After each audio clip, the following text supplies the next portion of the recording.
Hello guys, कैसे हैं आप सब लोग। आई होप अच्छे ही होंगे। तो आज हम करने वाले हैं साइक्लोप्रोपेनाइल, जो कल मॉलिक्यूलर ऑर्बिटल थी। आज हम साइक्लोप्रोपेनाइल का करने वाले हैं। साइक्लोप्रोपेनाइल की स्ट्रक्चर ये होती है। इसमें क्या होते हैं, इसमें 3 टाइप्स होते हैं। एक होता है साइक्लोप्रोपेनाइल कैटायन, एनायन, साइक्लोप्रोपाइल कैटायन और साइक्लोप्रोपेनाइल रेडिकल। ठीक है। तो जिस पे डॉट लगा होता है ये रेडिकल होता है, जिस पे पॉजिटिव चार्ज होता है वो कैटायन होता है। अगर यहाँ पे हम बात करें नंबर ऑफ़ कार्बन एटम कितने हैं, तो नंबर ऑफ़ कार्बन एटम 3 है। 1 2 3। ठीक है। तो ऑर्डर कितना होगा, ऑर्डर उसका 3 × 3 हो जाएगा। ये मैंने पहले बताया हुआ है आपको। ऑर्डर जो होता है वो n/n होता है हमेशा ऑर्डर। ठीक है। जैसे यहाँ पे फिर 3 × 3 कितना होता है, 9 होता है। तो यहाँ पे 9 बॉक्सेस बन गए हैं। ऐसे ही ये 1 कॉलम है तो 1 1 ES11 लिख दिया, 1 2 ES12 लिख दिया, 1 3 ES13। अगर आपको ये बनाने नहीं आते हैं तो आप मेरी पुरानी वीडियोस देखिए इथाइलिन की, जिसमें इथाइलिन बताया है, ब्यूटाडीन बताया है। उसमें मैंने अच्छे से एक्सप्लेन किया है। उसमें वो देख के आपको समझ आ जाएगा, = 0 हो जाएगा। ठीक है। उसके बाद ये आता है alpha minus E, beta beta beta, alpha minus E beta. ये कैसे आया, बताओ कैसे आया। अगर आपको नहीं आता है, अब मैं नहीं बताऊँगी क्योंकि मैं पुरानी वीडियोज़ में एक्सप्लेन कर चुकी हूँ। तो अगर आपको नहीं देखिए तो फिर से बोल रही हूँ, वापस जाके देखिए वहाँ पे। ठीक है, तभी आपको आगे का समझ में आएगा। उसके बाद बीटा से डिवाइड कर दिया और अल्फ़ा माइनस ई बीटा को एक्स सेलेक्ट कर दिया। ठीक है। उसके बाद जब इसको सबको बीटा को डिवाइड आया तो हमारी डिटर्मिनेंट ये बनी।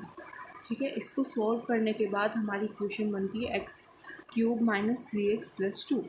ठीक है, ये हमारी इक्वेशन बनती है = 0। जब इसको सॉल्व करते हैं तो हमारी 2 वैल्यू आती है, एक x = -2 और x = 1 एंड x = 1। ठीक है, हमारी 3 वैल्यूज़ आती हैं। अब जब हम इनकी एनर्जी लेवल लिखेंगे, मतलब हमने क्या किया उसके बाद, जो ये था अल्फ़ा माइनस E/2 = x जो था, इसका बीटा = x जो था, इसकी हमने मतलब क्या किया, इसको इधर ले गए तो ये इक्वेशन बनी। अब इसमें x की वैल्यू क्या रख दी, -1 रख दी। एक बार +1 रखी तो कितनी आई, तो अल्फ़ा माइनस बी आई। ठीक है। फिर जब उसमें हमने x की वैल्यू -2 रखी तो क्या आया, अल्फ़ा + 2 बीटा आया। ठीक है, मतलब जो ये हमने इक्वेशन थी उसमें हमने पहले 1 रखी, फिर -2 रखी, तो हमारी इक्वेशन बनी। उसको लेके जो हमारी इक्वेशन बनी, फिर हमने ग्राफ बनाया तो हमारा साइक्लोप्रोपेनाइल रेडिकल का ये ग्राफ बनता है। ये रेडिकल का बता रही हूँ। ठीक है, कैटायन एनायन का अलग बनता है, ये रेडिकल का है। ठीक।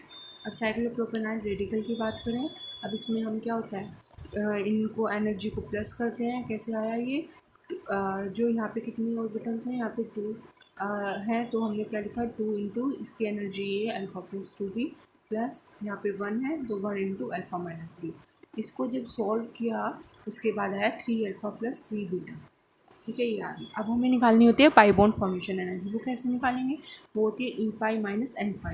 ठीक है, E π कितना है, 3α + 3 बीटा माइनस n कितना है, 3, तो 3α हो गया। तो E π बॉन्ड फॉर्मेशन एनर्जी कितनी होगी, 3 बीटा। ठीक है। फिर उसके बाद हमें निकालनी है डिसोसिएशन एनर्जी। वो कैसे निकलेगी, वो निकलेगी E π - n इथाइलिन। 3α + 3 बीटा क्या हो गया, E π हो गया, माइनस n कितना है, 1, और ये इथाइलिन की कितनी है, 2α + 2 बीटा। हर वीडियो में आप ये देख रहे हैं, अब तो रट जानी चाहिए कि जो इथाइलिन की होती है वो 2α + 2 बीटा होती है, क्योंकि हम हर लेक्चर में ये देख चुके हैं। ठीक है। फिर इसको जब सोल्व किया तो आंसर क्या आया,